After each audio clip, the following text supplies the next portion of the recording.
అత్యంత శక్తివంతమైన ఘట్టాలలో షణ్ముఖోత్పత్తి ఒకటి. ఇది విన్నవాళ్ళు సుబ్రహ్మణ్య లోకాన్నే పొందుతారు అంటారు. అంత శక్తివంతం. ఇది శ్రీరామాయణంలోనే అత్యంత శక్తివంతమైన పరమాద్భుతమైనటువంటి ఘట్టములలో ఒకటి. ఇది ఎంత శక్తివంతం అంటే గర్భిణీ స్త్రీలు కానీ ఈ సర్గల్ని పారాయణ చేస్తే తప్పకుండా వాళ్ళకి సంతానం కలుగుతుంది. సంతానం ఉత్తమమైన సంతానం కలుగుతుంది. ఎటువంటి సమస్యలు లేకుండా వాళ్ళకి ప్రసవం అవుతుంది. గంగానది ఆవిర్భావం గురించి చెప్తూ అత్యద్భుతమైనటువంటి ఘట్టాన్ని ఒకదాన్ని ఇప్పుడు రామచంద్రమూర్తితో విశ్వామిత్ర మహర్షి చెప్తున్నారు. నాయనా రామా, నీకు అంగదేశం గురించి చెప్పాను. మన్మధుడు కాలిపోయాడు. తర్వాత పార్వతీ పరమేశ్వరులకి వివాహమైంది. ఎలా అయింది మరి మన్మధుడు లేకుండా? ప్రారంభమే ఒక గొప్ప విషయం. అందరి మీద బాణాలు వెయ్యాలి అంటే చేతిలో చెరుకు విల్లు 5 పుష్ప బాణాలు పట్టుకుని బాణాలు వేసేటటువంటి మన్మధుడు నేను బాణాలు వేసి అందరిలోనూ కామ ప్రచోదనం చెయ్యగలనన్న అహంకారంతో అదే పుష్ప బాణాల్ని తీసుకెళ్లి పరమశివుడి మీద కూడా వేసి ఆయన మనసు కదిపి పార్వతీదేవి యందు అనురక్తుడయ్యేటట్టు చెయ్యగలననేటటువంటి అహంకార బుద్ధితో ఒక్క బాణాన్ని తీసి ప్రయోగించడానికి సిద్ధపడేటప్పటికే బహిర్ముఖుడైనటువంటి పరమశివుడు కనుతెరిచి చూసి తన మీదే బాణ ప్రయోగానికి సిద్ధపడుతున్న మన్మధుడి మీద ఆగ్రహం చెంది 3వ కన్ను తెరిస్తే భస్మ రాశి అయి మన్మధుడు కింద పడిపోయాడు. కాబట్టి సృష్టి ఆగిపోయి ఉండాలి కదా. ఇప్పుడు మన్మధుడు లేడుగా. మరి అప్పుడు పార్వతీ కళ్యాణం ఎలా అయింది అంటే అమ్మవారు ఏం చేసిందంటే ఏ ఆయుధములను మన్మధుడు పట్టుకుంటాడో వాటిని ఆవిడ పుచ్చుకుంది. 5 పుష్ప బాణాల్ని చెరుకు విల్లు ఆవిడే పుచ్చుకుంది. కామాక్షి, కంచి కామాక్షి అదే కదండి. ఇప్పుడు ఆవిడ ఇలా పట్టుకుంటే ఇంతటి పరమశివుడు వశుడైపోయాడు. అయిపోయి తాళి కట్టాడు. సంసారంలోకి వచ్చి ఆవిడ పక్కన కూర్చున్నాడు. ఇప్పుడు ఆవిడ శివకామ సుందరి. ఆమె అంత సౌందర్యంతో ఎవరి కోసం కూర్చుంది? మనకి తండ్రిని తెచ్చి కూర్చోబెట్టడానికి. ఆవిడ శివుడికి సౌందర్యం, బాహ్య సౌందర్యం, శివకామ సుందరి. నీకు నాకో అఖిలాండేశ్వరి, జగజ్జనని. ఈ లోకానికంతటికీ తల్లిదండ్రులైన పార్వతీ పరమేశ్వరుల్లో అమ్మ సౌందర్యం పరమశివుడి కొరకు, అమ్మ యొక్క అంత సౌందర్యం అమ్మతనం మన కొరకు. మనకి జగదంబ, జగజ్జనని, ఆయనకి భార్య. కాబట్టి ఇప్పుడు ఆవిడ తన ప్రజ్ఞతో పెళ్లి చేసుకుంది. మన్మధుడి గొప్పతనంతో పెళ్లి చేసుకోలేదు. మన్మధుడికి ఏం చేసింది? శివుణ్ణి తెచ్చి తన భర్తగా కూర్చోబెట్టుకుని, పిచ్చాడా ఇంకెప్పుడు ఆయన మీద వేయకు బాణాలు, ఇగో మిగిలిన వాళ్ళ మీద అంటావా వేయి అని పట్టుకెళ్ళి మళ్ళీ ఆయన చేతిలో పెట్టింది. ఇప్పుడు ఆయన ఏం చేశాడు? శరీరం లేదు కానీ మునులను కూడా మోహపెడుతున్నాడు. ఎందుకు పెట్టగలుగుతున్నాడు? అమ్మ తన కడగంటి చూపుతో ఇలా చూసి వేయి బాణాలు పర్వాలేదు, లోకం మీద వెయ్యింది అంటే అదేమిటండి మన అలా పాడు చేసేయడం ఏమిటండి అని మీరు అనుకోకండి. అమ్మవారు ఆ శక్తి మన్మధుడికి ఎందుకు ఇచ్చింది అంటే మనం పితృరుణం తీర్చుకోవడానికి. తండ్రి రుణం తీరాలంటే మనం సంతానాన్ని కనాలి, అందుకిచ్చింది. కాబట్టి ఇప్పుడు వివాహమైనటువంటి పార్వతీ పరమేశ్వరులు ఏకాంతంలో విహరిస్తున్నారు. వాళ్ళిద్దరూ అలా క్రీడించడం మొదలుపెట్టి 100 దివ్య సంవత్సరాలు పూర్తయిపోయాయి. వాళ్ళిద్దరూ ఏకాంతంలోంచి బయటికి రాలేదు, వాళ్ళకి బిడ్డ పుట్టలేదు. దేవతలందరూ కలుసుకున్నారు. పార్వతీ పరమేశ్వరులు ఇద్దరూ కనపట్టలేదంటే కొత్తగా పెళ్ళయింది కదా, 100 దివ్య సంవత్సరాల నుంచి విహారం చేస్తున్నారు. ఒక చిత్రమైనటువంటి ఆలోచన వచ్చింది వాళ్ళకి. ఒరే, అసలు పార్వతీదేవే శక్తి స్వరూపిణి, పరమశివుడు తేజపుంజం మహానుభావుడు. ఇప్పుడు వాళ్ళిద్దరి యొక్క శుక్రశోణితములు కలిస్తే, తేజస్సులు కలిస్తే, ఈ లోకంలోకి ఒక కొత్త ప్రాణి వస్తే అసలు అటువంటి భూతమును అంటే అటువంటి ప్రాణిని మనం చూడడం కుదురుతుందా? అది ఎంత తేజోవంతంగా ఉంటుంది? ఎవరు వహిస్తారు ఆ భూతాన్ని? ఎవరు చూడగలరు ఆ ప్రాణిని? కాబట్టి మనం పరమశివుణ్ణి వెళ్ళి అడుగుదాం, మీరు రతిక్రీడ విరమించి బిడ్డల్ని కనద్దు అని అడుగుదాం అన్నారు. అయితే మీరు నన్ను మాట అడగచ్చు, ఏమండి బుద్ధి ఉందా అసలు ఈ మాట? వాళ్ళు అన్నారనుకోండి, మీరు ఎలా చెప్పారండి అని అడుగుతారు నన్ను. అసలు దేవతలకు ఎందుకండి ఈ వ్యవహారం? వాళ్ళు అలా ఎందుకు అనాలి? అలా అంటే మాత్రం దాన్ని మేము ఎలా అంగీకరించగలం ఈ విషయాన్ని? మీరు కంగారు పడిపోకుండా ఉండండి, నేను తర్వాత చెప్తాను ఎందుకు వస్తుందో. కాబట్టి ఇప్పుడు వాళ్ళందరూ కలిసి ఓ సమావేశం పెట్టుకున్నారు. నిజమే అంటే నిజమే. అందరూ కలిసి కైలాసానికి వెళ్ళారు. బయట నించుని పెద్ద కేకేశారు. ఏమని? ఓ దేవదేవ మహాదేవ, లోకమునకంతటికి రక్షించవలసిన వాడా అని కేకేశారు. వీళ్ళకి ఏం ఉపద్రవం వచ్చిందో అని ఆయన బయటకు వచ్చారు. ఆయన్ని చూడగానే వీళ్ళందరూ నేల మీద పడి నమస్కారం చేశారు. మహానుభావా, నీవు పార్వతీదేవితో కలిసి ఏకాంతంలో దివ్యక్రీడను అనుభవిస్తున్నావు. మీ ఇద్దరికి బిడ్డ పుడితే దుస్సహం, మేము తట్టుకోలేం. అందుకని నీ తేజస్సుని నీ తేజస్సులోకి అణిచేసేయి, ఆమె తేజస్సుని ఆమె తేజస్సులో అణిచివేయమను. మీ ఇద్దరూ ఒకరి పట్ల ఒకరు ఇటువంటి ఆభిముఖ్యం పొందకుండా తపస్సు చేసుకుంటూ కూర్చోండి అన్నారు. ఎంత అక్కర్లేని విషయం అంటే ఇది. అంటే ఆయన అన్నాడు, తండ్రితనం అండి, తప్పకుండా మీకు అలాంటి ఇబ్బంది ఉంటుందంటే నేను ఇటువంటి భూతమును సృష్టించాను, అలాగే వెళ్ళిపోతాను. కానీ ఇప్పటికే చాలా కాలంగా పార్వతీదేవితో నేను క్రీడించి ఉన్న కారణం చేత నా రేతస్థానం నుంచి తేజస్సు కదిలిపోయింది. ఇప్పుడు కదిలిపోయిన తేజస్సు పడిపోతుంది. నేను పార్వతీదేవి యందు వదిలిపెట్టద్దని మీరు అంటున్నారు. మరి నేను నా తేజస్సుని ఎక్కడ విడిచిపెట్టను, ఎవరు భరిస్తారు చెప్పండి అన్నారు. భరించడం అనేటప్పటికీ వాళ్ళు ఎవరు గుర్తొచ్చారో తెలుసా అండి? భూమి గుర్తొచ్చింది. అన్నీ ఆవిడేగా భరిస్తుంది, పాపం ఆవిడే భరించాలి. అందుకని వాళ్ళందరూ కలిసి ముక్తకంఠంతో భూమిని చూపించారు. చూపించి ఈ భూమి భరిస్తుంది, దీని మీద వదిలేసేయండి. భూమి ఏమనాలి?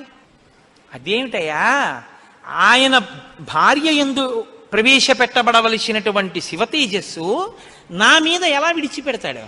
నేనెలా స్వీకరిస్తాను? భూకాంత, ఆమె స్త్రీ, భూదేవి నాలోకి ఎలా ప్రవేశిస్తుంది? శివవీర్యం దోషం అవుతుంది కదా, నేను పుచ్చుకోననాలి. ఆవిడ సంతోషించింది. శివవీర్యం నాలో ప్రవేశించడం అంటే అదృష్టం కదా అనుకుని తప్పకుండా పుచ్చుకుంటానని అనేటప్పటికీ పరమశివుడు ఏం చేశారంటే ఆయన తేజస్సుని భూమి మీద వదిలిపెట్టేశాడు. అది ఉత్తర క్షణం భూమి అంతటా పాకేసింది. పాకేసి పర్వతాల్లో, నదుల్లో, సముద్రాల్లో, చెట్లలో పరివ్యాప్తమైతే ఆ తేజస్సు యొక్క స్థితిని భూమి తట్టుకోలేకపోయింది. తట్టుకోలేక పెద్ద పెద్ద కేకలేసింది ఆవిడ. నా ఒళ్ళు మండిపోతోంది, దగ్ధమైపోతోంది నా శరీరం అంతా, శివవీర్యాన్ని నేను భరించలేకపోతున్నాను, దాని శక్తి నేను తట్టుకోలేకపోతున్నాను, కాబట్టి నేను విడిచిపెట్టేస్తాను, నాలోకి వచ్చిన వీర్యాన్ని దేనిలోకి విడిచిపెట్టను అని అడిగింది ఆవిడ. ఇప్పుడు దేవతలందరూ ఒకరి మొహాల్లో ఒకళ్ళు చూసుకుని అన్నారు, ఒళ్ళు మండిపోతోంది తట్టుకోలేనన్నావు కాబట్టి ఎవడు మండిస్తాడో వాడిలో వదిలేయన్నారు. అంటే అగ్నిహోత్రులో వదిలేయమన్నారు. అంటే ఇప్పుడు ఆవిడేం చేసింది? తనలో పడినటువంటి శివవీర్యాన్ని అగ్నిహోత్రుల్లోకి వదిలిపెట్టేసింది. ఇదంతా రెప్పపాటు కాలంలో జరిగిపోయింది. పెద్ద పెద్ద అరుపులు, కేకలు, ప్రార్థనలు, హడావిడి. బయటికి వెళ్ళిన శివుడు లోపలికి రాలేదు. అమ్మవారికి అనుమానం వచ్చింది, ఏం జరిగింది అని. పార్వతీదేవి బయటికి వచ్చింది. బయటికి వచ్చి ఏం జరిగిందని అడిగింది. మేమందరం ఇలా ప్రార్థన చేశామమ్మా, మీ ఆయన తేజస్సు భూమిలోకి విడిచిపెట్టాడు, భూమి తట్టుకోలేక అగ్నిలోకి విడిచిపెట్టింది అంది. మీ ఇద్దరికీ సంతానం కలగకుండా తపస్సు చేసుకోమని కోరిక కోరామమ్మా అన్నారు. ఆవిడంది, ఏ ఆడదైనా అమ్మ కావద్దంటే ఒప్పుకుంటుందండి? ఎర్రబడిన కళ్ళతో అమ్మవారంది, అక్కరలేని విషయంలో జోక్యం చేసుకున్నారు. మీరు చెప్పకూడని మాట చెప్పారు. నన్ను తల్లిని కావద్దు అని శాసించారు. నాకు బిడ్డలు పుట్టకూడదు అని వరం అడిగారు. నాయందు ప్రవేశపెట్టబడవలసినటువంటి శివవీర్యాన్ని భూకాంత యందు ప్రవేశపెట్టారు. కాబట్టి నేను మీకు శాపం ఇస్తున్నాను, ఇక నుంచి మీ భార్యల వలన మీకిక సంతానము కలగకుండుగాక, ఇక నుంచి దేవతలకి సంతానం ఉండదు అంది. అందుకని ఏమంటే ఎప్పుడూ 33 కోట్లైనా ఇంకా పిల్లలు మనవలు ఉండరా అంటే ఉండరు. పార్వతీదేవి శాపం ఆగిపోయింది, దేవతల యొక్క సంతానం. ఇప్పుడు ఆవిడ భూమి వంక తిరిగింది. నువ్వు స్త్రీవి కదా, నా భర్త యొక్క తేజస్సుని నేను పట్టవలసింది నువ్వెలా పట్టుకున్నావు, నువ్వెలా స్వీకరించావు నా భర్త తేజస్సుని? ఆవిడ్ని శపించింది. నువ్వు ఒక్క రూపంతో ఉండవు, భూమి అని పిలవబడినా నీకు అనేకమైనటువంటి స్థితి కలుగుతుంది. ఒక చోట చౌటు నేల, ఒక చోట నల్ల నేల, ఒక చోట ఎడారి, ఒక చోట పంట పండే నేల. ఇలా నువ్వు రకరకాలుగా అయిపోతావు. అంతేకాదు, బహుభార్య భవిష్యసి, నీకు ఒక్క భర్త ఉండడు. నీ భర్త కానివాడి వీర్యం నువ్వు పుచ్చుకున్నావుగా, నీకు ఇంకా ఎంతమంది భర్తలో లెక్కుండదు. అందుకే రాజ్యాన్ని పాలించిన వాడందరూ భూమిపతులే. ఎంతమంది ఆవిడికి భర్తలు లెక్కలేదు. కారణం ఏమిటంటే పార్వతీదేవి శాపం. ఏ ఆడదైనా కోరుకునేది ఏమిటంటే భర్త వలన కొడుకుని కనాలి, ఆ కొడుకు పేరు ప్రఖ్యాతులు తేవాలి, తల్లి సంతోషించేటట్టు ప్రవర్తించాలని కోరుకుంటాడు. ఏ తల్లి ఈ లోకంలో ఏ ఒక్కటి సహించదో అది నీ యందు నిజమగుగాక. ఏ తల్లి అయినా ఏది సహించలేదు, ఎంత తప్పైనా సహిస్తుంది. కానీ అమ్మ వంక ఆడదాన్ని చూసినట్టు చూశాడు అనుకోండి కొడుకు, అమ్మ మాత్రం ఒక్కనాటికి క్షమించదు. ఇంకా అమ్మలో ఆడతనాన్ని చూడకూడదు. ఇంకంతకన్నా పవిత్రంగా మాట్లాడడం కష్టం, ఇంకంతకన్నా నేను దిగి మాట్లాడను. కాబట్టి అమ్మతనాన్నే చూడాలంటే కొడుకు. కానీ నీ విషయంలో ఏమవుతుందో తెలుసా, నీ కొడుకులందరూ నీకు భర్తలు అవుతారు. అందుకే భూమిపతి పతే, ఆయన తర్వాత ఆయన కొడుకు, ఆయన భూమిపతే. ఎంత దారుణం అండి అది. ఒక ఆయన పరిపాలిస్తున్నాడు, ఆయన భూమిపతి, ఆయనకి కొడుకు పుట్టాడు. ఇప్పుడు భూమికి ఆయన ఏమవ్వాలి? కొడుకు. ఆ భూమిపతి వెళ్ళిపోయాడు, ఇప్పుడు ఈయనేమవుతాడు? ఈయన భూమిపతే, తన కొడుకు తనకి భర్త. ఇంతకన్నా దారుణమేముంది? ఇది పార్వతీదేవి శాపం. నాకు బిడ్డలు కలగకుండా చేశారు కాబట్టి మీరు ఈ శాపం అనుభవించండి అని ఆవిడ లోపలికి వెళ్ళిపోయాడు. ఇప్పుడు వీళ్ళందరూ ఇలా వేళ్ళు విరిచారు. ఒరే, అక్కర్లేని విషయంలో జోక్యం చేసుకున్నాను రా, ఎవడ్రా ఈ మాట చెప్పింది అసలు అన్నారు. వాడు ఉంటాడేమిటి ఇంక అక్కడ. ఇప్పుడు అందరూ భారంగా తలకాయలు ఉంచుకుని ఇళ్ళకెడితే వీళ్ళ శిఖలు ఎవరు పట్టుకుంటారు? ఒరే, ఎందుకు వెళ్ళావురా నువ్వు, నీ వల్ల నాకు ఇంకా బిడ్డలు కలగరని వాళ్ళు పట్టుకుంటారు. కాబట్టి ఇప్పుడు వాళ్ళందరూ ఇళ్ళకెళ్ళారు. హిమాలయ పర్వత ప్రాంతంలో పార్వతీ సహితుడై పరమశివుడు మాత్రం హాయిగా కూర్చుని తపస్సు చేసుకుంటున్నాడు. ఇంకా వాళ్ళిద్దరికీ బిడ్డలు పుట్టకూడదు అన్నారుగా, అందులో ఆయన వెళ్ళి తపస్సు మొదలెట్టాడు. గొడవ ఎక్కడొచ్చింది? ఇక్కడతో ఏమైపోలేదు గొడవ. తారకాసురుడని వాడు బయలుదేరాడు. వాడికి తెలిసే విషయం, ఇక పార్వతీ పరమేశ్వరులకి బిడ్డలు పుట్టరని, దేవతలకి బిడ్డలు పుట్టరని తెలుసు వాడికి. వాడు బ్రహ్మగారి గురించి తపస్సు, వాడు చాలా తెలివైనవాడు. వాడు నాకు చావుద్దన్నాడు, అది కుదరదన్నాడు ఆయన. అయితే పార్వతీ పరమేశ్వరులకు కొడుకు పుడితే వాళ్ళ చేతిలో చచ్చిపోతానన్నాడు. బ్రహ్మగారు ఏమంటారు? తథాస్తు అన్నారు. ఇంకా వాళ్ళకి పుట్టరు, నేను చావను, అది వాడి ధైర్యం. ఇప్పుడు వాడు ఎవరిని కొట్టడం మొదలెట్టాడు? దేవతల్ని. ఇప్పుడు వాళ్ళేం చెయ్యాలి? ఇప్పుడు వీళ్ళందరూ ఎక్కడికి వెళ్ళి అడిగారు, మీకు బిడ్డలు కలగకూడదు, మీ ఇద్దరు తపస్సు చేసుకోండి అని. వీళ్ళే అడిగారు పార్వతీ పరమేశ్వరుని. వాళ్ళిద్దరు తపస్సుకి వెళ్ళిపోయారు. ఇప్పుడు వెళ్ళి మీ ఇద్దరు బిడ్డలు కనండి అన్నారు అనుకోండి, ఇంకేమైనా ఉందా? వద్దన్నావు, అన్ని శాపాలు ఇచ్చేసింది ఆవిడ. అంటే మీరు బాగా గమనించండి, ఏదైనా ఆడది భరిస్తుంది, కానీ ఆడదాని అమ్మతనానికి, ఆడదాని భర్తృత్వాన్ని పంచుకోవడానికి ఇంకో ఆడదొస్తే మాత్రం ఈ లోకంలో సహించడం అన్నది ఉండదు. అది ఈ జాతి క్షమించలేదు. ఇది రామాయణం యొక్క తీర్పు. కాబట్టి ఇప్పుడు వీళ్ళు వెళ్ళి అడగలేరు పార్వతీ పరమేశ్వరుని. కొడుకు పుడితే తప్ప వీళ్ళకి బతుకులేదు. ఎందుకని? వీళ్ళని చాలా బాధ పెట్టేస్తున్నాడు తారకాసురుడు. కాబట్టి ఇప్పుడు ఏం చెయ్యాలో అర్థం కాక పార్వతీ పరమేశ్వరులను అడగలేక చతుర్ముఖ బ్రహ్మగారి దగ్గరికి వెళ్ళారు. వెళ్ళి, అయ్యా ఎలాగండి, పార్వతీ పరమేశ్వరులకు కొడుకు పుడితే తప్ప మేము రక్షింపబడం, ఇప్పుడు పుట్టే మార్గం ఏమైనా ఉందా అని అడిగారు. అడిగితే ఆయన అన్నారు, ఒరే, పార్వతీ పరమేశ్వరులకి ఇంక పిల్లాడు పుట్టడం అనేటటువంటి విషయాన్ని మీరు నేను ఇక వెళ్ళి అడగడం అన్న విషయం మర్చిపోండి. పోనీ మన దగ్గర శివుని యొక్క తేజస్సు ఉంది ఇంకాను. అగ్నిహోత్రుడు పుచ్చుకుని ఉంచాడుగా, అగ్నిహోత్రుల్లో ఉందిగా. అంటే యాపిల్ పండు ఫ్రిడ్జ్లో పెట్టుకున్నట్టు అగ్నిహోత్రుడి దగ్గర ఉంది అది. పోనీ దాన్ని తెచ్చి ఎవరిలోకైనా నిక్షేపిద్దామంటే మీ భార్యలు ఎవ్వరికీ పిల్లలు పుట్టరు, ఆవిడ శాపం ఉందిగా. పైగా ఆ శివవీర్యాన్ని భూకాంత పుచ్చుకుందనేగా అన్ని శాపాలు ఇచ్చింది. ఇప్పుడు దాన్ని తీసుకెళ్ళి ఇంకోళ్ళు ఎవరికన్నా ఇస్తామంటే ఎవరు మాత్రం పుచ్చుకుంటారు? ఏ ఆడది పుచ్చుకుంటుంది? పుచ్చుకుంటే కదా పిల్లలు పుట్టడం. పార్వతీదేవిని వెళ్ళి అడగలేము, పోనీ శివవీర్యం ఉందని ఇంకో స్త్రీలో ప్రవేశపెట్టలేము. ఎలా ఆలోచించి, ఆయన తక్కువడండి చతుర్ముఖ బ్రహ్మగారు అంటే. నేను అందుకే బ్రహ్మ నన్ను బ్రహ్మగారు అంటుంటాను. ఆయన సలహా లేకపోతే లోకం లేదు, మన ఉపన్యాసమే లేదు. ఆయన అన్నారు, హిమవత్ పర్వతం ఉందే, హిమవంతుడు, ఆయనకి 2 బిడ్డలు ఉన్నారు. పెద్దమ్మాయి పేరు గంగ, రెండో అమ్మాయి పార్వతి. పెద్దమ్మాయి దేవతా స్త్రీలలోకి రాదు, ఆ అమ్మాయి స్వర్గలోకంలో ప్రవహిస్తోంది. ఇప్పుడు తనకి బిడ్డలు పుట్టలేదన్న బాధ ఎప్పుడు పోతుందంటే, తన భర్త యొక్క వీర్యం తన అక్కగారిలోకి ప్రవేశించి బిడ్డ పుడితే తన అక్క కొడుకు తన కొడుకేగా. అందుకుని కొంచెం మనసు కుదుటపరచుకుని పోన్లే బిడ్డ పుట్టాడని సంతోషిస్తుంది. అక్క జోలికి వెళ్ళదు, ఎందుకంటే కొంచెం ఆప్యాయత అన్నదోటి ఉంటుంది. అక్క కొడుకు తన కొడుకే అవుతాడు కాబట్టి. మనం పార్వతీదేవి కోప్పడకూడదంటే ఆ గంగాదేవి యందు ఈ శివవీర్యాన్ని నిక్షేపించాలి. ఇప్పుడు శివవీర్యం ఎవరి దగ్గర ఉంది? అగ్నిహోత్రుడి దగ్గర ఉంది. ఇప్పుడు అగ్నిహోత్రుడు ఏం చేయాలి? గంగాదేవిలో విడిచిపెట్టాలి. గంగాదేవి ఒప్పుకోవద్దు. కాబట్టి మీరేం చేయాలి? మీరేగా వెళ్ళి ప్రార్థన చేశారు, మీరే వెళ్ళి అగ్నిహోత్రుడిని గంగని ప్రార్థన చేయండి అన్నారు. ఇప్పుడు గంగాదేవి దగ్గరికి వెళ్ళి, అమ్మ ఏమనుకోవద్దు, శివవీర్యం అగ్నిహోత్రుడి దగ్గర ఉంది, నువ్వు అది బుచ్చుకో అంటే చీ నోర్ముయ్యి అంటే. అందుకని ఈ మాట ఎవరు చెప్పాలో ఒక్క పురుషుడు చెప్పాలి. పురుషులందరూ వెళ్ళి చెప్తే అసహ్యంగా ఉంటుంది. మీరు వెళ్ళి అగ్నికి చెప్పండి, అగ్ని వెళ్ళి ఆవిడికి చెప్తారని. ఎందుకంటే ఇంత ఇబ్బంది అంటే ఇది గట్టిగా చెప్పుకునేది కాదు. ప్రయత్నం చేస్తున్నారు. పార్వతీ పరమేశ్వరులకి పుత్రుడు కలిగేటట్టని తెలిస్తే చంపేవతలు పారేస్తాడు ఆయన తారకాసురుడు. అందుకని ఎవరికీ తెలియకుండా జరగాలి ఈ పని అంతాను. ఇప్పుడు వీళ్ళందరూ కలిసి అగ్నిహోత్రుడి దగ్గరికి వెళ్ళారు. అయ్యా ఎంత గొప్ప సలహా చెప్పావు, ఏదో ఓ కారు చీకటిలో కాంతిరేఖ, కఠినమైన సాక్ష్యానికి సూక్ష్మమైన రంధ్రం దొరికాయి, ఇక మేము అల్లుకుంటాం కథ అన్నారు. బ్రహ్మగారికి పూజ చేసి నమస్కారం చేసి బయలుదేరి అగ్నిహోత్రుడి దగ్గరికి వెళ్ళారు. వెళ్ళి ఆయనతో అన్నారు, ఇప్పుడు మాట్లాడడం కొంచెం జాగ్రత్తగా మాట్లాడడం మొదలెట్టారు. ఇది దేవకార్యం, ఏదో మేము సరదాగా నువ్వు పట్టుకెళ్ళి అక్కడ విడిచిపెట్టు ఇలాంటి మాటలు చెప్పడానికి రాలేదు. నీకు పిల్లలు పుడితే నాకెందుకు, పుట్టకపోతే నాకెందుకు, ఇలాంటి వాటిల్లో ఇక మేము జోక్యం చేసుకోం, బుద్ధి వచ్చింది మాకు.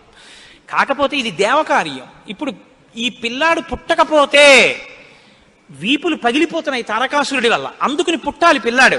కాబట్టి నీలో ఉన్న శివ తేజస్సుని పట్టుకెళ్ళి గంగలో విడిచిపెట్టు. గంగ పుచ్చుకుంటే, గంగకి కొడుకు పుడితే ఆ పిల్లవాడు పార్వతీ పరమేశ్వర పుత్రుడి కిందకు వస్తాడు. ఎందుకంటే పార్వతీదేవి అంగీకరిస్తుంది కాబట్టి. ఆ పిల్లవాడికి సేనానాయకత్వం ఇద్దాం, వాడు సేనాధిపతి అయితే వాడి చేతిలో తారకాసురుడు చచ్చిపోతాడు. అందుకని నువ్వు వెళ్ళి గంగను అడిగన్నారు. ఇప్పుడు పుచ్చుకునేటప్పుడు అప్రసన్నమైన మనస్సుతో ఆవిడ పుచ్చుకుంది అనుకోండి, ఇది ఎక్కడ చికాకు వచ్చిందిరా అని. అప్రసన్నమైన మనస్సుతో కానీ అలా పుచ్చుకుంటే తేజోవంతుడైన బిడ్డ సంభవించాడు. కాబట్టి ఆవిడ ప్రసన్నంగా పుచ్చుకోవాలి. అంటే ఆవిడ ప్రసన్నంగా పుచ్చుకోవడానికి యోగ్యమైన రీతిలో ఆవిడికి చెప్పాలి. కాబట్టి ఆయన వెళ్ళి చెప్పాడు అగ్నిహోత్రుడు, అమ్మా నువ్వు గర్భం ధరించాలమ్మా, ఆవిడ కన్య, భర్త లేడు. దేవతానాం ఇదం ప్రియం, అమ్మ దేవకార్యం ఇది, అందుకుని నిన్ను అడుగుతున్నాను తప్ప ఇంకో మాట అనుకో కుసుమ తల్లి. అందుకని ఆవిడ అర్థం చేసుకుంది, ఓహో ఇంతకన్నా ఇప్పుడు లోకాన్ని రక్షించడానికి మార్గం లేదు, కాబట్టి శివ తేజస్సుని నాలోకి తీసుకుంటాను. ప్రసన్నంగా తీసుకుంది అనడానికి గుర్తు దివ్యమైన రూపాన్ని ధరించి శివ తేజస్సుని తనలోకి తీసుకుంది. ఇప్పుడు వీళ్ళ బాగా గమనించండి, సుబ్రహ్మణ్యోత్పత్తి అంటే ఎటువంటిదో తెలుసా అండి? 33 కోట్ల మంది దేవతలు ఇలా ఎదురు చూస్తున్నారు. ఇప్పుడు కాని శివవీర్యం ఎందుకో పనికి రాకుండా పోయిందనుకోండి, గంగ కానీ అయ్యి బాబాయ్ నేను భరించలేకపోతున్నానని వదిలేవతలు పారేసింది అనుకోండి, అంతే. ఇక శివవీర్యం లేదు, ఎందుకంటే ఉన్న శివవీర్యం పాడైపోయింది. కాబట్టి ఇక పుత్రుడు కలగడం. ఇక పుత్రుడు కలగకపోతే ఇక ఎప్పటికీ అసలు దేవతల యొక్క రాజ్యం అన్నది ఇక రాదు, తారకాసురుడే ఉంటాడు. కాబట్టి ఇక మీరు నేను పురాణం చెప్పుకోవడం ఇప్పటికీ ఉండదు, ఆయనే పరిపాలిస్తుంటాడు కదా. కాబట్టి ఇప్పుడు ఆ గంగ వల్ల బిడ్డ పుట్టాలి. వీళ్ళందరూ ఉత్కంఠతో ఎదురు చూస్తున్నారు. గంగ గర్భం ధరించి బిడ్డని కంటుందా? ఇది ఇంత చల్లటి గంగమ్మలోకి శివవీర్యం వెళ్ళింది. వెళ్ళగానే ఆవిడ ఇప్పుడు పెద్ద కేకేసింది, అయ్య బాబోయ్ ఈ శివవీర్యం యొక్క వేడికి నా నీరు ఉడికిపోతోంది, ఇప్పుడు నేను ఈ తేజస్సుని ఎక్కడ వదిలిపెట్టేను, నా సర్వాంగములు క్షోభించిపోతున్నాయంది ఆవిడ. అగ్నిహోత్రుడు చూసి అన్నాడు, బిడ్డ పుట్టాడో లేదో తరువాతి మాట, ముందసలు నువ్వు కలతపడిపోతున్నావు, నువ్వు తట్టుకోలేవు. కాబట్టి అదిగో ఆ హిమాలయ పర్వత ప్రాంతముల యొక్క పాదముల యందు తీసుకెళ్లి నీలో ఉన్నటువంటి శివ తేజస్సుని విడిచిపెట్టేసేయండి. గంగ తనలో ఉన్న శివ తేజస్సుని తీసుకెళ్లి హిమాలయ పర్వత ప్రాంత పాదముల యందు వదిలిపెట్టేసేటప్పటికి అది వెళ్ళి రెల్లు దుబ్బుల్లో పడిపోయింది, గడ్డిలో పడిపోయింది. ఇప్పుడు అందులోంచి ఒక్కసారి కాంతి కనపడింది వాళ్ళకి. పిల్లాడు ఏమైనా వచ్చాడా? వాళ్ళకి పిల్లాడు కావాలి. ఇప్పుడు ఆ శివవీర్యంలోంచి, ఆ తేజస్సులోంచి అగ్ని ఎటువంటి కాంతితో ఉంటాడో అటువంటి కాంతితో మొట్టమొదట బంగారం పుట్టింది లోకంలో. బంగారం శివవీర్యం, అందుకే బంగారానికి శివవీర్యం అని పేరు. బంగారం పుట్టి బంగారంతో అక్కడ ఉన్నటువంటి తృణవృక్ష లతాగుల్మం సర్వం భవతి కాంచన, ఆ గడ్డి చెట్లు అన్ని బంగారు రంగులో మెరిసిపోయాయి ఒక్కసారి. తర్వాత వెండి పుట్టింది. ఆ వెండిని చూశారు, తెల్లగా ఉంది వెండి. అయిపోయింది. ఆ తర్వాత ఇంకా మిగిలినటువంటి క్షారంలోంచి రాగి ఇనుము పుట్టాయి. మిగిలిపోయినటువంటి మలంలోంచి తగరము సీసము పుట్టాయి తప్ప పిల్లవాడు మాత్రం కనపడలేదు. అయిపోయింది మన ప్రణాళికంతా, పిల్లవాడు పుట్టలేదు అని దిగాలు ముఖాలు వేసుకుని ఆ పైనుంచి చూస్తున్నారు. ఆ రెల్లు దుబ్బుల్లో రాత్రివేళ తెల్లగా మెరుస్తాయే రెల్లు దుబ్బులు, ఆ రెల్లు దుబ్బుల్లోంచి బ్రహ్మాండమైనటువంటి కాంతులు మెరిసిపోతుండగా 6 ముఖాలతో అద్భుతమైన సౌందర్యంతో ఒక పిల్లవాడు పుట్టి పాల కోసం ఏడ్చాడు. అమ్మయ్యా పుట్టాడు రా పిల్లాడు, శివపుత్రుడు జన్మించాడు, మన బాధలు తీరాయని వాళ్ళందరూ పొంగిపోయారు. షష్ఠి 6 ముఖాలతో షణ్ముఖుడై పుట్టాడు. ఆ పుట్టినటువంటి వాడు కూడా మహానుభావుడు 6 ముఖాలతో పుట్టాడు కాబట్టి షణ్ముఖుడు. పుట్టిన పిల్లాడికి పాలివ్వాలి, ఆ కృత్తికల్ని పిలిచి మీరు పాలివ్వండి అన్నారు. వాళ్ళన్నారు మేము పాలిస్తాం, కానీ ఇప్పుడు పాలిస్తే కానీ మరి పిల్లాడు బతకడు కాబట్టి వాళ్ళు అన్నారు మేము పాలిస్తాం, కానీ ఆ పిల్లాడిని మా పేరుతో పిలుస్తారా అన్నారు, మా పిల్లాడని చెప్తారా అన్నారు. అబ్బాయి అలా ఎలా కుదురుతుందండి అన్నారు అనుకుంటే వాళ్ళు పాలివ్వకపోతే పిల్లాడు. అందుకని వీళ్ళు వెంటనే దేవతలందరూ అన్నారు తతస్తు దేవత సర్వ కార్తికేయ ఇతి బ్రువన్, కార్తికేయుడు కార్తికేయుడు అన్నాం కదా ఇవ్వండి పాలన్నారు. అమ్మతనం ఎంత గొప్పదో చూడండి. ఇప్పుడు ఈ కృత్తికలు 6 పిల్లాడికి 6 ముఖాలతో ఉన్నవాడికి 6 పాలిచ్చారు. వాడు పాలు తాగాడు. పుత్రస్త్రైలోక్య విఖ్యాతో భవిష్యతి న సంశయ. కార్తికేయుడు కార్తికేయుడని మేం పిలవడం కాదు, 3 లోకాల్లో పిలుస్తారు ఈ పిల్లాన్ని, సరేనా అన్నారు దేవతలు. అప్పుడు వాళ్ళు పాలిచ్చారు. కాబట్టి కార్తికేయుడు అగ్నిలో శివవీర్యం చాలా కాలం నిలవ ఉంచబడి అగ్నిహోత్రుడు గంగలో ప్రవేశపెట్టాడు కాబట్టి పావకి. శరవణములు అంటే రెల్లు దుబ్బుల్లోంచి పుట్టాడు కాబట్టి శరవణ భవ. ఎప్పుడు శుద్ధమైనటువంటి బ్రహ్మణ్య జ్ఞానంతో ఉంటాడు కాబట్టి సుబ్రహ్మణ్యం. తల్లి కడుపులోంచి స్ఖలనమై పుట్టాడు కాబట్టి స్కందుడు. ఆయన ఉత్పత్తి చేతనే ఇన్ని పేర్లతో వచ్చాడు. ఏమంటే మీరు ఇంత గొప్పగా ఏదో పాపం నోరు కొట్టుకు చెప్పారు, కానీ మాకు అసలు అనుమానం మాత్రం అలా ఉండిపోయింది, మీరు మంగళం చెప్దాం అనుకుంటున్నారేమో. అలా అనత్సా దేవతలు, అలా అడగడం వల్ల కదా ఇంత కథ వచ్చింది. అలా ఎందుకు అడగాలి అసలు అంటే, మహానుభావుడు శంకర భగవత్పాదాచార్య స్వామి వారు బ్రహ్మసూత్రాలకి చేసినటువంటి వ్యాఖ్యానంలో ఒక చోట ఉదహరించారట దీని గురించి. దాని గురించి అసలు ఇలా ఎలా జరిగిందని కంచికామకోటి పీఠాధిపతులు చంద్రశేఖరేంద్ర సరస్వతి స్వామి వారు ఎంతమంది పౌరాణికులను అడిగారట. ఆఖరికి ఒక ఆయన దీని మీద పరిశోధన చేసి చేసి త్రిపుర రహస్యంలో ఉన్నటువంటి మంత్రాల యొక్క వ్యాఖ్యానంలో దీని అసలు వృత్తాంతం ఎక్కడుందో పరమాచార్య స్వామి వారికి తీసుకొచ్చి చెప్పారు. త్రిపుర రహస్యంలో ఉంది దీని రహస్యం, అక్కడి నుంచి అనుసంధానం చేయాలి దాన్ని. సనత్కుమారుడు అని ఒక ఆయన బ్రహ్మమానసపుత్రుడు, ఆయన పుట్టుక చేత మహాజ్ఞాని. అటువంటి పిల్లవాడు ఆయన ఎప్పుడూ తనలో తాను బ్రహ్మజ్ఞానంలో రమిస్తుండేవాడు. ఆయన ఒక రోజు రాత్రి నిద్రపోవడం అంటే గుర్తుపెట్టుకోండి, బ్రహ్మవేత్త నిద్రకి కూడా ఆయన సాక్షి. అటువంటి ఆయనకి కల వచ్చిందంటే అవస్థ ఏర్పడింది, స్వప్నావస్థ. ఆ కల్లో తాను రాక్షస సైన్యాల మీద యుద్ధం చేస్తున్నట్టు కల వచ్చింది. ఆయన తెల్లబోయి ఇదేమి నాకు కల రావడం ఏమిటి, కల రావడం అంటే మనసులో ఏదో కోరిక ఉంది, ఆ కోరిక కల్లో కనపడింది, స్వప్నావస్థలోకి వెళ్ళాను, ఇది దోషం కదా, నాకు అలా ఎందుకు జరిగిందని తండ్రి చతుర్ముఖ బ్రహ్మగారి దగ్గరికి వెళ్ళారు. వెళ్ళి నాన్నగారు నాకు ఇలా కల ఎందుకు వచ్చింది నాన్నగారు అసలు అని అడిగాడు. ఆయన అన్నాడు, నాయనా నీకు ఇలా కల రావడానికి ఒక కారణం ఉంది. నువ్వు పూర్వజన్మలో వేదాన్ని నేర్చుకునేటప్పుడు వేదంలో దేవతల గురించి రాక్షసుల గురించి దేవదానవ యుద్ధాల గురించి చదివి ఈ రాక్షసులు ఎప్పుడు వేద ప్రమాణానికి వ్యతిరేకంగా ఎందుకు ఇలాంటి పనులు చేస్తుంటారు, వీళ్ళని పట్టుకుని చంపేయాలని వ్యగ్రత పొందావు. ఆ వ్యగ్రత జీవుణ్ణి పట్టుకుంది. అది ఈ జన్మలో బ్రహ్మవేత్తవైనా నీకు ఆ వాసన ఉండిపోయింది. అది ఇప్పుడు కలగా వచ్చింది. అది తీరాలంటే నువ్వు దేవసేనకి అధిపతివి కావాలి. నువ్వు దేవసేనకి అధిపతివై రాక్షసుల్ని సంహరిస్తే ఆ కోరిక తీరుతుంది. అంటే నాన్నగారు నేను దేవాసేనాపతిని కావలసిందే ఆయన అన్నాడు చతుర్ముఖ బ్రహ్మగారు. వచ్చేసారు ఆయన, తన అనుష్ఠానంలో తనున్నారు. ఈలోగా పరమశివుడు ఒక సంకల్పం చేశాడు. పరమశివుడికి ఒకప్పుడు కోరిక పుట్టిందిట, నేను ఇప్పటిదాకా అన్ని విషయాలు చెప్పడం కానీ నేను ఓడిపోయిందన్నది లేదు ఎవరి దగ్గర. ఓడిపోవడం అంటే బయట వాళ్ళ దగ్గర ఓడిపోతే బాగుండదుగా, ఓడిపోవడం అనేటటువంటిది కూడా మనిషి జీవితంలో సన్మానంగా ఎప్పుడు మారుతుంది? పుత్రాదిచ్చేత్ పరాజయం.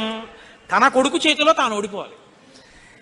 తన కొడుకు చేతిలో తాను ఓడిపోవడం అంటే, ఉరే నేను ఈ శ్లోకానికి అర్థం ఇన్ని మాటలు చెప్పాను కానీ నా కొడుకు వచ్చి అకస్మాత్తుగా నాన్నగారు ఈ శ్లోకానికి ఈ అర్థం ఇలా కూడా వస్తుంది కదా అంటే నాకు ఎప్పుడూ రాలేదు ఈ ఆలోచన. ఎంత గొప్ప అర్థం చెప్పాడురా, ఇలా చూస్తే అసలు మొత్తం కథ మారిపోయింది, వీడికి ఎంత గొప్ప ఆలోచన వచ్చిందని నా కొడుకు ప్రజ్ఞ ముందు నేను తల వంచితే అది నాకు సన్మానం లాంటి ఓటమి.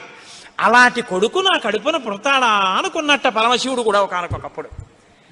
ఇప్పుడు సనత్కుమారుల వారికి ఈ కోరిక, పరమశివుడికి ఆ కోరిక. ఒకనకొకప్పుడు పరమశివుడు పార్వతీదేవి అసుర సంధ్య వేళలో ఈ భూమండలం అంతటా కూడా విహారం చేస్తారు. శ్రీశైల పర్వతం మీద దిగుతారు. భాగవతంలో చతుర్థ స్కందం అనుకుంటే అందులో చెప్తారు దీని గురించి. వాళ్ళిద్దరూ విహారం చేస్తుంటే సనత్కుమారుడు కనబడ్డారు. కనబడితే వాళ్ళకి ముచ్చటేసింది. బ్రహ్మవేత్త మహానుభావుడు బ్రహ్మజ్ఞాని, పలకరిద్దామని వృషభవాహనం మీద కిందికి దిగి దగ్గరికి వెళ్ళారు. ఆయన ఇలా చూశారు, చూసి తన పంతాన్ని చేసుకుంటున్నారు. ఇద్దరు అలా నిలబడ్డారు. ఆయన ఏం పలకరించలేదు. పలకరించకపోతే పరమశివుడు అన్నాడు, ఏమయ్యా లోపల సంతోషించాడు, ఇది బ్రహ్మవేత్త అంటేని. ఏమయ్యా ఇంతసేపటి నుంచి నించున్నావు, కనీసం నువ్వు పలకరించలేదు మమ్మల్ని అన్నారు. ఏంటి నువ్వు కొత్తగా కనపడ్డావు ఏమిటి? నాకు లోకమంతా నువ్వు తప్ప ఇంకోటి కనపడితేగా, నువ్వే కనపడుతున్నది. బ్రహ్మవేత్తకి ఏం కనపడుతుందండి? విశ్వం కనపడదు, విశ్వనాథుడు కనపడతాడు. లోకం కనపడదు, లోకేశ్వరుడు కనపడతాడు. కాబట్టి నాకు కనపడుతున్నదే నువ్వు, ఇవాళ కొత్తగా కనపడ్డావు ఏమిటి? నాకు ఎప్పుడు నువ్వేగా కనపడదు, కొత్తతనం ఏముంది, అదుగు అలా కూర్చున్నాను అన్నాడు. లేచి నిలబడి మాట్లాడకుండా అలా మాట్లాడితే శపిస్తాను తెలుసా అన్నాడు. శపిస్తే ఏమవుతుంది స్వామి? దేహానికి ఏమైనా బాధ కలుగుతుంది. అది నేనైతేగా, నేను ఆత్మని. ఆత్మకి శాపం ఏముంటుంది? ఆత్మయే నేను, నేనే నువ్వు, ఉన్నది ఒక్కటే, దానికి శాపం లేదు స్వామి, అందులో నా భయం లేదన్నారు. ఓహో ఏమి ద్వంద్వాతీతుడు రా మహానుభావ, ఇది బ్రహ్మజ్ఞానంటే. కాబట్టి నిన్ను చూసి నేను మురిసిపోతున్నాను, నీకు ఏదైనా వరం ఇస్తాను పుచ్చుకో అన్నారు. ఆయన అన్నారు, వరం ఇస్తావా? మళ్ళీ ఇదో మోహం, వరం ఇవ్వడం శాపం ఇవ్వడం ఏమిటి ద్వంద్వాలు? నాకేం అక్కర్లేదు, నీకేమైనా కావాలా నేను ఇస్తానన్నారు. అంటే పరమశివుడు అన్నాడు, ఈ మాట నీతో అనిపించడం కోసమే ఇంతసేపు నించున్నాడు. నీలాంటి కొడుకు కావాలి, నువ్వు నాకు కొడుకు అవుతావా అన్నారు. అంటే సనత్కుమారుడు అన్నాడు, నీకే కొడుకునవుతానన్నాడు. అంటే పార్వతీదేవి అంది, ఏది ఆ కేంత దీర్ఘం ఇస్తున్నావు? నీకే కొడుకునవుతానంటా ఏంటి? నీకే కొడుకునంటే నాకు కొడుకువే అంది. అదొక్కటి అడక్కమ్మా అన్నాడు. అదేమయ్యా అదేమిటి? నీలాంటి కొడుకు పుడుతుంటే నా కడుపున పుట్టకపోవడం ఏమిటి? అమ్మా ఎంత పార్వతీదేవివైనా తల్లి, నేను ఒక కడుపున పుట్టడం అంటే అమ్మా తల కింద పెట్టి కాళ్ళు పైకి పెట్టి 9 నెలలు అమ్మ కడుపులో పడుకుని యోని ద్వారంలోంచి బయటికి రాలేనమ్మా. శివకుమారుడిగా పుడతాను, నీకు కుమారుణ్ణే తప్ప అమ్మా నీ కడుపున మాత్రం పుట్టనన్నాడు. అంటే ఆవిడ చిన్న బుచ్చుకుంది. అయ్యయ్యో నేను కూడా కలిసి అడగకపోవడం వల్ల వచ్చింది, కానీ నా కోరిక నువ్వు ఇంకొకలా తీర్చాలంది ఆవిడ. ఎలా తీర్చనమ్మా అని అడిగారు. నేను ఒకానొకప్పుడు భస్మాసురుడు పరమశివుడి గురించి తపస్సు చేసి వరములు పొందాడు. నేను ఎవరి తల మీద చెయ్యి పెడితే ఆయన భస్మం అయిపోవాలని పరమశివుడు వరం ఇచ్చాడు. నీ మీదే పరీక్ష చేస్తానని పరమశివుడు వెంటబడ్డాడు.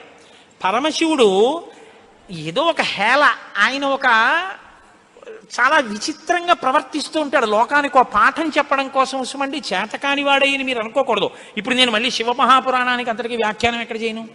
కాబట్టి ఆయన పరిగెడుతున్నట్టు నటించాడు. ఆయన పరిగెడుతున్నట్టు నటిస్తే నేను వెంటబడి చంపితే బాగుండదు. భర్త పరిగెడుతున్నట్టుంటే నే కాసేపు కనపడకుండా ఉంటే పోతుందని ఆవిడేం చేసిందంటే తన శరీరాన్ని నీటిగా మార్చి ఒక సరోవరం కింద మారిపోయింది. అదే శరవణ తటాకం. ఆ శరవణ తటాకం హిమవత్ పర్వత ప్రాంతంలో ఉంది. నువ్వు నా కడుపున పుట్టకపోయినా ఆఖరణ పుట్టేటప్పుడు మాత్రం ఆ శరవణ తటాకం దగ్గర నుంచి పుట్టాలి. నీ మంత్రం కూడా ఆ తటాకం నా పేరు మీదే ఉండాలి. అందుకే ఆయన మంత్రం శరవణ భవ సుబ్రహ్మణ్యుడికి. అంటే ఆయన అన్నాడు, అమ్మ తప్పకుండా, అలా నేను పరమశివుని యొక్క తేజస్సు చేత నీ తటాకంలోంచి పుడతాను. పంచభూతాత్మకం పరమశివ లక్షణం కదా. అందుకని పృథివీస్వరూపంగా, అగ్నిస్వరూపంగా, వాయుస్వరూపంగా, జలస్వరూపంగా, ఆకాశస్వరూపంగా 5 స్వరూపాలతో పార్వతీ పరమేశ్వర సమాగమ స్వరూపంగా శివశక్తుల యొక్క సమ్మేళనానికి పుట్టినటువంటి మెరుపు తీగల లోకంలో బ్రహ్మజ్ఞానాన్ని బోధ చెయ్యడం కోసమని దేవసేనాపతిని కావడం కోసం, రాక్షస సంహారం చెయ్యడం కోసం మీకు పుత్రుడిగా పుడతానమ్మా అని సనత్కుమారుల వారు పరమశివుడికి వరం ఇచ్చారు. అందుకని ఆ వరం నెరవేరాలంటే పార్వతీ పరమేశ్వర సమాగమం జరిగి పార్వతీదేవిలోకి వెళ్ళకూడదు తేజస్సు. దేవతల సంఖ్య కూడా అనంతంగా పెరిగిపోతే రేపొద్దున్న ఉపాసనలు కష్టం అవుతాయి. అందుకని నాటకీయ సన్నివేశం సృష్టింపబడాలంటే దేవతలు వెళ్ళి ప్రార్థన చేయాలి. ప్రార్థన చేసి శివ తేజస్సు భూమి మీద పడాలి. అది అగ్నిహోత్రంలోకి వెళ్ళాలి. ఇది పంచభూతాత్మకమై ఆయన షణ్ముఖ స్వరూపంతో పైకి రావాలి. వచ్చి స్వామి అని పేరు పెట్టుకోవాలి. స్వామి అన్న పేరు కేవలం సుబ్రహ్మణ్యుడిది. మనం వెంకటేశ్వర స్వామి అంటాం, మంచిదే, నేను తప్పని నేను అంటలేదు. కానీ ఒక్క స్వామి అంటే మాత్రం సుబ్రహ్మణ్యుడే. ఎక్కడెక్కడ సుబ్రహ్మణ్యుడి పేరు చెప్తామో, ఎక్కడెక్కడ తలుచుకుంటామో అక్కడక్కడ సంతానమునకు ఏ విధమైన ప్రమాదం రాదు. సుబ్రహ్మణ్యుడికి నమస్కారం చేస్తే కుజగ్రహ దోషం కూడా ఉపశమిస్తుంది. ఎక్కడెక్కడ షణ్ముఖుణ్ణి ఆరాధన చేస్తారో అక్కడ ఐశ్వర్యం పరిడవిల్లుతుంది. పక్కన ఉన్నటువంటి తమిళ దేశం, ద్రవిడ దేశంలో అంత ఐశ్వర్యం వచ్చింది, అన్ని పరిశ్రమలు వచ్చాయంటే కారణం ఏమిటో తెలుసా అండి? సుబ్రహ్మణ్యారాధన. వాళ్ళు విపరీతమైన సుబ్రహ్మణ్యారాధన చేస్తారు. సుబ్రహ్మణ్య ఆరాధనం చేసినా, షణ్ముఖుడికి ప్రదక్షిణం చేసినా, ఆయనకి నమస్కారం చేసినా జ్ఞానము, ఐశ్వర్యము, సంతానమునకు క్షేమము, ఆయువు, ఆరోగ్యము అన్నీ కలుగుతాయి. అంత శక్తివంతమైనటువంటి సర్గ ఈ షణ్ముఖోత్పత్తి సర్గ. ఈ షణ్ముఖోత్పత్తి గురించి చెప్పిన తర్వాత, అందుకే షణ్ముఖుడికి ఉన్న గొప్పతనం ఏమిటో తెలుసా అండి? ఆయనకి ఒక గొప్ప విజయాన్ని సాధించాడు షణ్ముఖుడు ఒక్కడే. శైవ వైష్ణవాలు రెండూ కూడా వియ్యవందేట్టు చేశాడు. శ్రీవల్లి, దేవసేన ఇద్దరు శ్రీ మహావిష్ణువు యొక్క కుమార్తెలు. ఆయన మేనల్లుడు కదండి, మరి ఏదో పండగ సెలవులకు ఇంటికి వచ్చాడు. ఇంటికి వస్తే లక్ష్మీదేవి ఆయన్ని చూసి అందిట, మురుగన్ అంది. మురుగన్ అంటే మేనల్లుడు అని. మరుమగన్ అన్నట్టు విష్ణువు. మరుమగన్ అంటే చాలా అందగాడు అన్నట్టు. ఇద్దరు అలా అనుకోవడం ఎందుకో తెలుసా అండి? మన పిల్లలకు బాగుంటాడు. వల్లి, దేవసేన ఇద్దరిని ఇచ్చి సుబ్రహ్మణ్యేశ్వర స్వామి వారికి కళ్యాణం చేశారు. వల్లి, దేవసేన ఇద్దరిని తనకి భార్యలుగా చేసుకున్నాడు కాబట్టి శైవ వైష్ణవాలు రెండు సుబ్రహ్మణ్యుడి వల్లే వియ్యం ఉంది. అంతటి మహానుభావుడు ఆయన. మహాజ్ఞాని, యుక్తకేశుడై గుండుతో గోచి పెట్టుకుని నిలబడి ఉంటాడు. అందుకే సుబ్రహ్మణ్య క్షేత్రాల్లో స్వామివలయలో అలా నిలబడి ఉంటాడు. ఆయన ప్రణవానికి అర్థం చెప్తే పరమశివుడంతటి వాడు తెల్లబోయి, ఎంత గొప్పగా చెప్పావురా అన్నట్టు. నాన్నగారు అలా అంటే కుదరదు, ఇది ప్రణవ రహస్యోపదేశం కదా, మీరు కూడా మడి కట్టుకుని వచ్చి శిష్యుడిగా కూర్చోండి చెప్తానన్నట్టు. ఒరే ఎంత బాగా చెప్పావురా అని వచ్చి కూర్చుని విన్నట్ట. శివుడంతటి వాడు ఇంత బాగా చెప్పగలిగిన కొడుకు పుట్టాలని కదా కోరుకున్నాడు. ఆత్మాదిచ్చేత్ పుత్రాదిచ్చేత్ పరాజయం. తండ్రి గారికి ఆ కోరిక తీరిందటువంటి బ్రహ్మజ్ఞాని పుట్టాడు. ఆయనే తరువాతి కాలంలో కేవలం పాలు తాగి పెద్దవాడైపోయాడు అంతే. అయిపోగానే ఆయన్ని దేవసేనకి తీసుకొచ్చి పట్టాభిషేకం చేసేశారు. సేనాధిపతి అయిపోయాడు. తారకాసుర సంహారం చేశాడు. దేవతలందరూ సంతోషించారు. అమ్మ అందమంతా మూర్తీభవించి ఉంటుంది. అందుకే ఇంతంత బుగ్గలు, ఎర్రటి మనిషి, ఆహారాలు, చిన్న పట్టుబట్ట, ఎప్పుడు అమ్మ శక్తి అంతా చేతిలో శూలంగా పట్టుకుని ఆ కుక్కుట ధ్వజం, ఆ నెమలి మీద కూర్చుంటే ముద్దులు మూట కడుతూ ఎంత అందంగా ఉంటాడో. అందుకే సుబ్రహ్మణ్యేశ్వర స్వామి వారి యొక్క మూర్తి వంక అదే పనిగా చూసినా కూడా సత్సంతానం కలుగుతుంది. అంతటి మహానుభావుడు సుబ్రహ్మణ్యుడు. ప్రత్యేకించి ఏ కారణం చేతనైనా గర్భం నిలవక బాధపడుతున్న వాళ్ళు, గర్భిణి అయినప్పటికీ కడుపున ఎటువంటి బిడ్డలు పుడతారో తెలియని వాళ్ళు, వాళ్ళ ఆయుర్దాయం బాగుండాలనుకున్న వాళ్ళు, సంతానం క్షేమంగా వృద్ధిలోకి రావాలనుకున్న వాళ్ళు రామాయణాంతర్గతమైన షణ్ముఖోత్పత్తిని విని తీరాలి. ఇది చెప్పడం కోసమే వాల్మీకి మహర్షి ఫలశ్రుతి చెప్తూ ఓ మాట చెప్పారు. ఎవరు ఈ షణ్ముఖోత్పత్తిని శ్రీరామాయణంలో వింటున్నారో వాళ్ళకి ఎటువంటి చిక్కులు ఉన్నా అన్ని చిక్కులు విడిపోయి అపారమైనటువంటి ధన సమృద్ధి కలుగుతుంది. 2, విశేషమైనటువంటి పుణ్యము స్కందోత్పత్తిని విన్నంత మాత్రం చేత కలుగుతుంది. ఇక్కడే ఆయన కుమార సంభవశ్చైవ అన్న మాట వాడారు. పార్వతీ పరమేశ్వరుల యొక్క కుమారుడు కనుక ఆయనకొక్కడికే కుమారహ అన్న నామం. ఎవరు భక్తి శ్రద్ధలతో రామాయణాంతర్గతమైనటువంటి ఈ షణ్ముఖోత్పత్తిని చేతులు కైమోర్చి సుబ్రహ్మణ్యుడికి నమస్కరించి వింటున్నారో అటువంటి వారందరికీ కూడా ఆయుష్మాన్, వాళ్ళకి ఏదైనా అపమృత్యు దోషం జాతకంలో ఉంటే ఆ దోషము ఉపశమించి ఆయుర్దాయం కలుగుతుంది. వాళ్ళ కొడుకులు మనవలు అందరూ క్షేమంగా ఉంటారు. ఏవైనా దుర్గుణములు అలవడవలసినవి ఉంటే అవి పోయి వాళ్ళు వృత్తిలోకి వచ్చి వంశానికి గొప్ప కీర్తి తీసుకొస్తారు. ఆయుష్మాన్ పుత్ర పౌత్రైశ్చ, ఎవరు రామాయణం సంపూర్ణ రామాయణం చెప్పించుకుని వినేటప్పుడు పరమ భక్తితో దేవాలయ ప్రాంగణంలోనో ఎక్కడో కూర్చుని ఈ స్కందోత్పత్తిని నమస్కారం చేస్తూ విన్నారో వాళ్ళు శరీరం పడిపోయిన తరువాత సుబ్రహ్మణ్య లోకాన్ని పొందుతారు అని వాల్మీకి మహర్షి సత్యం తప్ప ఆయన నోటి వెంట రాదని బ్రహ్మగారి వరం. ఆయన ఎప్పుడూ ఫలశ్రుతి చెప్పరు, ఇక్కడ చెప్పారు. అంత గొప్పది షణ్ముఖోత్పత్తి. దీనివల్ల ఉపయోగం పొందిన వాళ్ళు కన్నుల నీరు పెట్టుకుని సంతోషంతో చెప్తారు యథార్థం నిజమేనని. మీకు నేను ఒక రహస్యం చెప్తాను, నేను ఆశ్చర్యపోయాను. తూర్పుగోదావరి జిల్లాలో మల్లవరం అని ఒక క్షేత్రం ఉంది.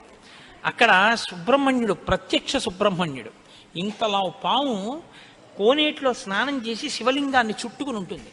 అది పిల్లలు పుట్టని వాళ్ళు వెళ్ళి నమస్కారం చేస్తే పిల్లలు పుట్టారు. డాక్టర్లు పిల్లలు పుట్టరని సర్టిఫై చేసిన వాళ్ళకి పుట్టారు. ముఖ్యమంత్రులు కూడా వెళ్ళారు పీఠాధిపతులు అక్కడికి. ఆ పాము కారణాంతరాల చేత శివలింగానికే తల కొట్టుకుని శరీరం వదిలితే ఇప్పుడు అలాగే ప్రతిష్ఠ చేశారు. అక్కడ నేను ఆశ్చర్యపోయింది ఏంటంటే, నాకు ఆ దేవస్థానం ధర్మకర్త ఒక ఆయన వచ్చి ఒకసారి ఓ మాట చెప్పారు.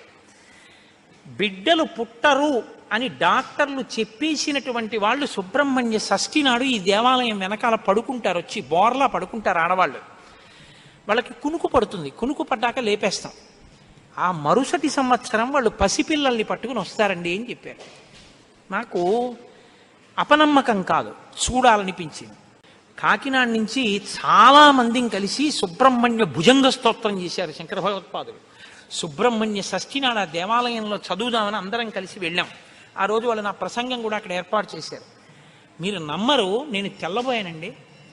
ఎంతంత సంపన్న కుటుంబాల వాళ్ళు బిడ్డలు పుట్టరు అని బెంగ పెట్టుకున్న తల్లులు చంటి పిల్లలతో ఎంతో సంతోషంగా వచ్చి ఆయనకి నమస్కారం చేసుకుని, అబద్ధం కాదు, నేను ఎంతో మందిని అక్కడ అడిగాను, ఏమమ్మా మీకు ఈయన వలనే కలిగిందా సంతానం అని. ఖచ్చితంగా మేము ఆయన వలనే ఈ అనుగ్రహాన్ని పొందామని ఆ అదృష్టాన్ని పొందారు. మహానుభావుడు సుబ్రహ్మణ్యుడంటే. ఆయనకి నమస్కారం చేస్తే ఎంత స్థితినైనా ఇస్తాడు. ఇది సత్యం, సత్యం పునఃసత్యం. ఇది ఆ శక్తి కలిగి ఉంది, అది నా నమ్మకం. కాబట్టి మీరు స్వామికి నమస్కారం చేయండి. సర్వం శ్రీ ఉమామహేశ్వర పరబ్రహ్మార్పణమస్తు. స్వస్తి.